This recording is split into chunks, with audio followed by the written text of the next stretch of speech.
Hey, Violet's Outdoors here. As you can see, I've gotten dressed and I'm trying to rally so I can get you guys some footage this afternoon. So I am just going to show you right now a couple of my favorite bass and walleye lures. So sit tight, and there's also going to be a little added bonus at the end. Alright, so the first thing that I'm going to show you is our bass lures. So what I've got here basically are some plastics, blades, even crankbait. So I'll first show you the crankbait. Now this is a Rapala, and this guy will run anywhere from 4 to 10 feet depending on how fast that you're reeling. And this, when it is on and in the water, floats. So this is your regular floating Rapala. So it's nice. I like to use this for bass in the shallows during the day or at night for some walleye. So again, this guy's really good. So try using one of those. The next thing is just a spoon like that. Now I like to use this for primarily walleye, and I'll tell you why. This spoon is a spoon that on the outside it has a coating which allows you to apply waterproof paint. Now what you could do is take a fine brush and do spots on it, or really anything. So I like to use these. I'll take glow in the dark paint, anything really. So try these, and I like these. Try putting them down at the bottom and tipping the end here with a small minnow, maybe a leech or even a worm, and then just take these on the bottom and jig them, and they'll flash around, and that worm, minnow, or leech on the bottom will work. I also suggest for these using Berkley Gulp Alive, the leeches. Cut one of the black leeches in half and just tip it on one of these hooks and jig that off the bottom, because that'll have a lot of movement. So now moving on to primarily a bass setup here. I have a hook like this, and it has that little jagged part on it right there. And what I like to do for these, I have a couple different types of plastics. I have a plastic like this guy. There we go. And that has a thick part at the top, then a thin, kind of leafy part at the bottom.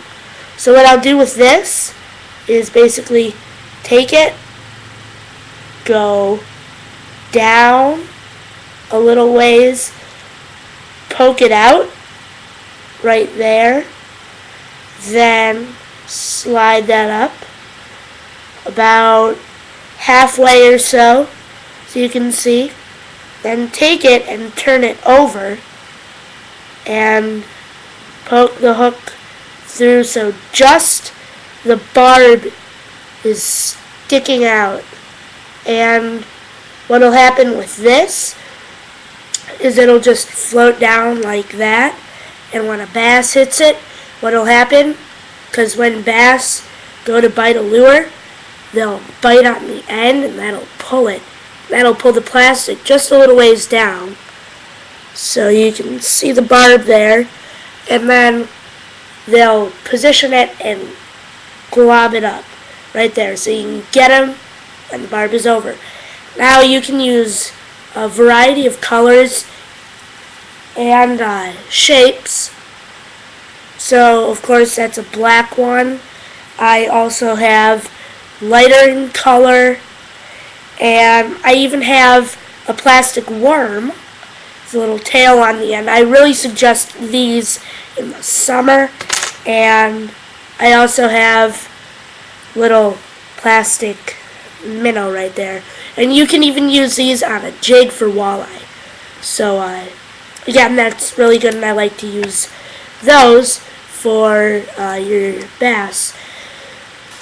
So that's that. Now I'm actually going to show you one of my favorite things to use in fall for those big walleye. You can see this. This is about 18 inches of fluorocarbon 20-pound test monofilament. And here, this is the best stuff here. It's the best stuff. You can use this as like your regular line. You can use this for leaders, and I love to use this for worm harnesses and walleye spinners. So today I'm just going to show you a single hook walleye spinner.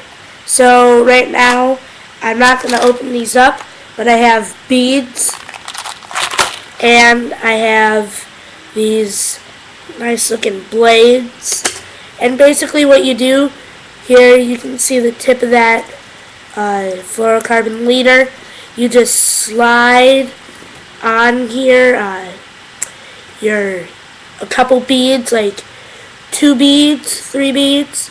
Then what you want to do is put on your spinner blade on a little clip. I don't have that handy right now, but you put on a clip, and then you put another 3, 4, 5 beads on that. Then you put your hook on the bottom. Now you're saying, dude, how do you attach it to your line? Well, up here you put what many people call a barrel swivel. And basically what that does is it's like a snap swivel, but it doesn't have the snap on it. So on your other line, what you want to do, you can either tie the other line directly to the barrel swivel, which is connected to your spinner, or you could use a snap swivel and just use a snap swivel right on the barrel swivel to secure that on. I suggest a snap swivel because in fall you want to try a bunch of different stuff and see what you get. So you just want to be able to say, I'll take that, doom, right there, and there you go. So I hope you enjoy this. I hope you take some of these tips and good fishing, and keep those lines